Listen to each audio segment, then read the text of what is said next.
It's because people like Ben Shapiro characterize us as scavengers, monsters, less than, all that kind of stuff.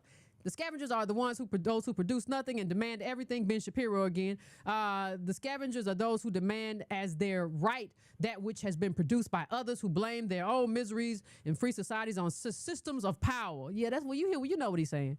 That supposedly robs them of autonomy, who claim that failure is a virtue and success is a sin. They are creatures of envy. They are creatures of resentment. They are creatures of destruction. He sounds like Boyce Watkins. It's just a lie. Like, that's the biggest part of it. It's just not true. Like, that's just not what happens. And there are systems, and there are systems that rob people of their birthright, right? That happened to us because people like Ben Shapiro characterize us as scavengers, monsters, less than, all that kind of stuff. That is the power of words. So just because something should not be illegal does not mean it does not have power, and does not mean people need to start being very careful. And not just about them and their family. You should be very careful in terms of how people use words against anybody, even if that's not your group, because eventually it comes for your group. It may take a while, but eventually it comes for your group too. They used to lynch our people for saying the wrong thing to a white person. For you could as an ADOS man, you could get lynched for saying hello to a white woman. That was speech.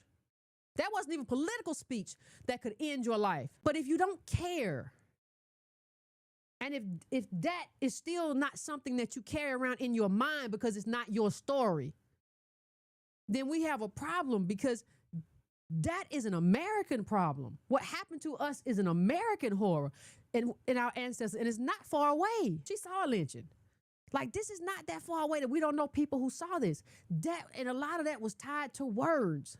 A lot of it was tied to political power. If you view us still having the fight for the Voting Rights Act in 2025 as part of the election, the last election, as just part of our story, and not part of a suppression of rights, and not part of the Constitution not being extended fully to a specific group of people, you've lost the plot. If you view us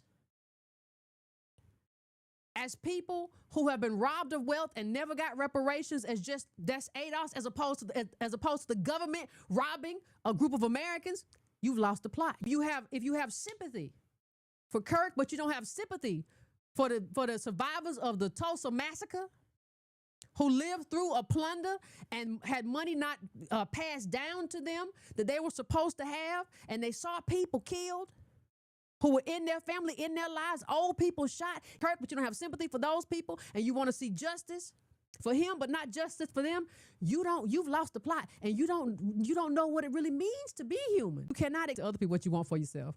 And nothing can ever just be an ADOS problem. And that's a Negro problem. No, it's kind of an American problem. And we with it. And